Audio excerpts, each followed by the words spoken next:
Once again, we begin a lesson by looking at a line. We've marked 2 points on this line, and the 2 points we've marked are the point where it intersects the x-axis and also the point where it intersects the y-axis. The 2 marked points are called the X-Intercept and the Y-Intercept. And for this line, we look at it and count, and the coordinates of the X-Intercept are 6, 0, or just 6. When you're talking about an intercept, and you've made it clear you're talking about an intercept, you only need to say one number. People who understand intercepts should know that when you say the X-intercept is 6, that the actual ordered pair for that point is 6, 0. And for this line we count, we realize that it crosses the y-axis at -4. So the y-intercept is 0, -4, or just -4.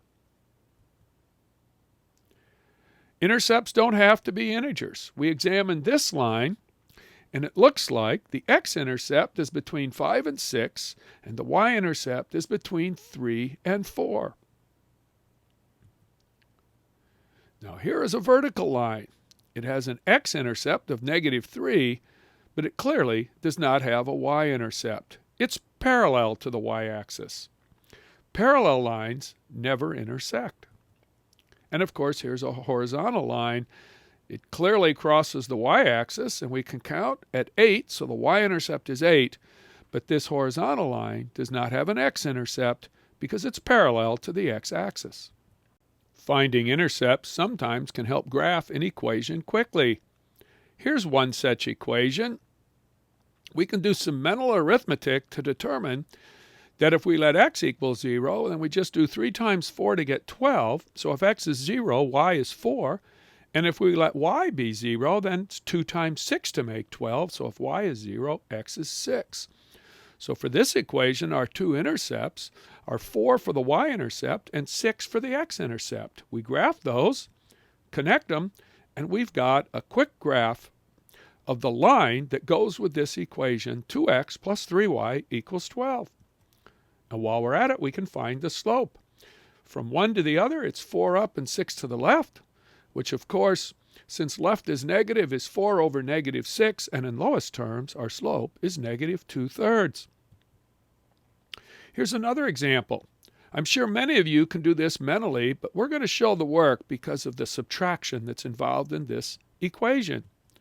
First, we're going to let x be 0, and that gives us that 6 times 0, take away 2y, is equal to 12. Then we get 0 minus 2y is 12. We apply the definition of subtraction so we don't make a sign error, and we get that -2y is equal to 12.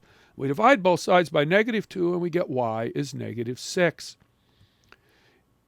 So the y-intercept is -6, or if you like, 0, -6. Now we're going to find the x-intercept by letting y be 0, and I'm sure most of you can do this mentally. 6x minus 0 is 12. Therefore, 6x is 12, and x is 2. So our x-intercept is 2, or if you like, 2, 0. We take those 2 intercepts, we graph them, we connect them, and we now have a graph of the line that goes with the equation 6x take away 2y is equal to 12. And we can also find the slope of this line. It's 2 up, 6 to the right, 2 over 6, in lowest terms, 1 over 3. And here's one a little more problematic. You can still do it, but it's not nearly as easy to use mental arithmetic. First, we'll let x be 0 to find the y-intercept. And we get this, but it's not an integer. It's a fine answer, 24/7, the y-intercept. Then we let y be 0 so that we can find the x-intercept. And we get this, we divide by 5, and we get the x-intercept is 24/5. So let's graph those two. Well, it's hard to be exact, but we know that 24/7 is between 3 and 4, so we put a dot between the 3 and the 4 on the y-axis. We know that 24/5 is nearly 5, So we put a dot between the 4 and the 5 on the x-axis, but much closer to the 5 than to the 4. We connect those two, and now we have a good graph for the equation 5x plus 7y is equal to 24. But counting to find the slope is a little more problematic, so we're going to use the slope formula. And we'll do what we did in the previous lesson. We'll mark out our subscripted variables, plug them into the formula, do the arithmetic, and we get this, what I call a compound fraction, but it really means division. And I go back to when I learned division of fractions. It can be written this way. And then, of course, dividing by a number is the same as multiplying by its reciprocal. So now I have negative 24 over 7 times 5 over 24. I cancel the 24s because 24 over itself is 1. And my final answer, the slope, is negative 5/7. I reprint the original equation. If you've noticed that this line with a slope of negative 5/7 came from an equation that was 5x plus 7y, and you were wondering if there's a relationship between the 5 and the 7 as coefficients of the variables in the equation and the slope of negative 5/7, there is such a relationship, and we'll look at that relationship in more detail in an upcoming lesson. To summarize, the point where a line crosses the x-axis is called the X-Intercept, and the point where a line crosses the y-axis is called the Y-Intercept.